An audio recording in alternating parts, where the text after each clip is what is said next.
Do you ever feel like your child tunes you out and doesn't listen to what you're asking for until you get super serious and even yell to get them to follow through on what you're asking? You're not alone. It doesn't mean that you're a bad mom to be frustrated over yelling at your child and asking them to do something 100 times before they finally follow through. Today, I want to show you what's really happening behind those moments and how to get your child to listen to you the first time without having to ask them a million times to get done what you want them to do. Welcome to the channel. My name is Sabrina Reagan. I'm a child psychologist and mom of 3, and I have talked to so many parents who go through the same frustrating battle with their kids, trying to figure out why their kids just won't listen to them until they get really, really serious. Stick around with me to the end because I'm going to share with you a 3-step formula that is so simple, takes very little energy as a parent to put into place. And when you're consistent with it, works every single time to get your child to listen. So don't go away. So why does your child wait until you're yelling? Let's talk about what happens in real life. You give a gentle reminder, and then another, and then another, and then another. And you keep going like this until your voice gets sharp and your volume goes up and you start yelling. And all of a sudden, poof, your child actually listens and follows through on what you're asking.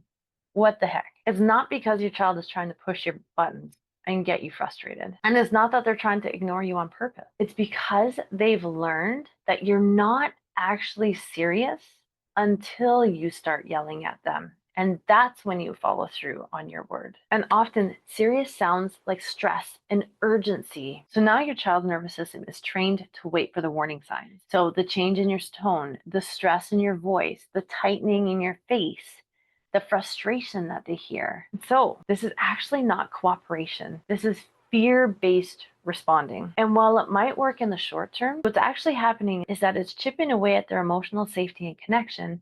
And so it creates this long-term challenge of actually listening to you the first time. If you feel like you're getting value so far from this video, I'd love for you to hit like and subscribe and maybe even share it with another mom who needs to hear this information. Let's look at the brain science behind the "I'm not listening" response. Your child's brain is under massive construction. We often talk about the first 5 years of life where the brain is under this massive development, which is why younger kids have a harder time responding and they usually fall apart and have these emotional meltdowns because of the lack of growth in their brain. But what's actually reality is that your child's brain is really not developed until they're in their mid-20s. The downstairs brain, which handles big emotions, impulses, and survival instincts, is fully online at birth. The upstairs brain, the thinking brain, the part of the brain responsible for thinking clearly, managing emotions, making good decisions, showing empathy, is not developed until the mid-20s.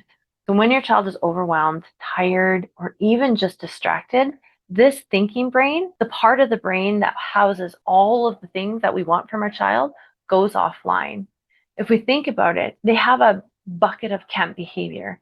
And if there's anything in that bucket that can create overwhelm, distress, overload, the more full that bucket is, the more likely the thinking part of their brain has gone offline and they're now operating in their lower brain. So they're really not choosing to ignore you.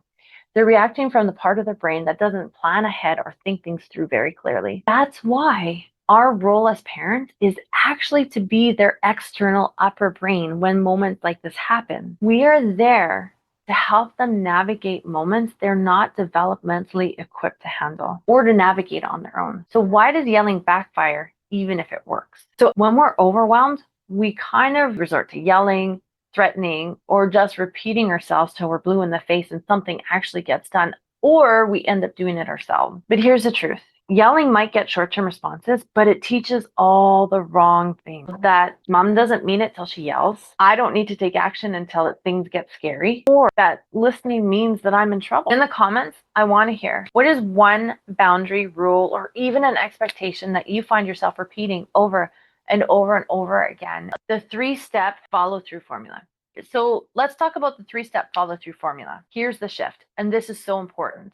We are not going to ask our kids over and over to get them to do something. We're not going to reason with them. We're not going to describe to them why it's important. We're not going to yell and use extra energy to get them to follow through.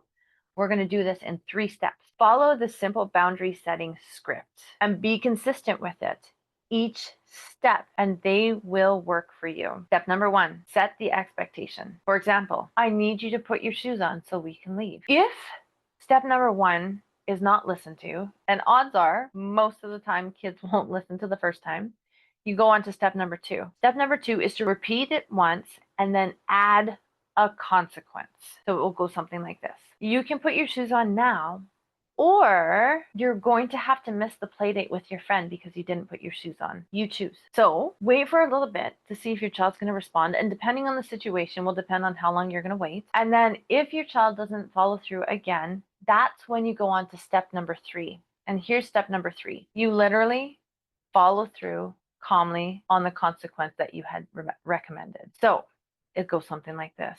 I really wanted to take you to that play date with your friend, but you chose not to put your shoes on, so we're going to have to try again another day. Here's the thing. No repeating yourself, no reasoning with your child, and no yelling. Simply, you just follow through and let your child know that you're going to have to try again another day. The more times you use this process and follow through every single time, no more than 3 steps to the process, your child is going to start to listen to your leadership.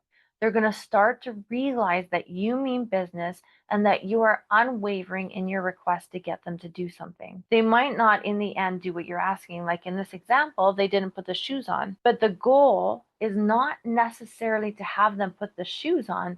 The goal is for them to learn what that life lesson is. And if it means missing that play date, there is no begging, pleading, rescuing, trying desperately to get them to listen. What is essential is the boundary and the structure and the parameters that you put around it so your child knows next time when you follow through on the exact same boundary setting steps that you mean business and you're going to follow through if they don't listen to you on the first or second attempt. This is exactly what I shared with one of the dads that I work with. He told me that everyone is happier when I don't yell, but things still don't get done. He recognized that everyone was dissatisfied. No one was enjoying each other. Everyone was off in their own corners and not talking because there was so much yelling just to get the kids to listen in the family. And it actually was causing problems in the parental relationship as well, and the couple relationship. And he realized that if he could dial back on the yelling, everyone all of a sudden started enjoying each other again, and the whole house was calm and happy, but nothing was still getting done. And so as we talked about this, we realized that he was getting stuck in step number 2. The problem was a lack of follow through. So here's the thing. You can set the rule. You can even tell them the consequence. But without a lack of follow through, your words mean nothing. And your children are going to learn this. Over time, the more times you repeat this, the neurons in their brain are going to develop in such a way that they're like, oh, well, if I just wait, I'm going to get what I want because the boundary actually means nothing. Just as if in the first step, their nervous system was trained to wait until the stress response kicked in and then they listened. Following through teaches.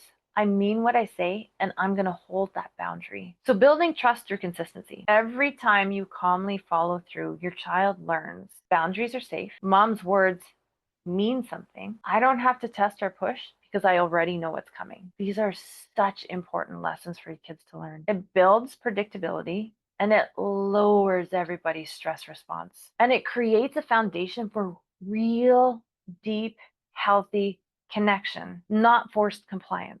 Because when your voice equals danger, your child is in survival mode. But when your voice equals consistency, your child is actually in learning mode. That thinking brain stays on and they are learning some really good lifelong skills. So if you're thinking, okay, so what exactly do I say and do when my child doesn't cooperate? I've got you covered. Download my parenting scripts for instant cooperation, where I have added many different specific situations that kids don't listen and don't cooperate, and giving you very specific scripts that work every single time.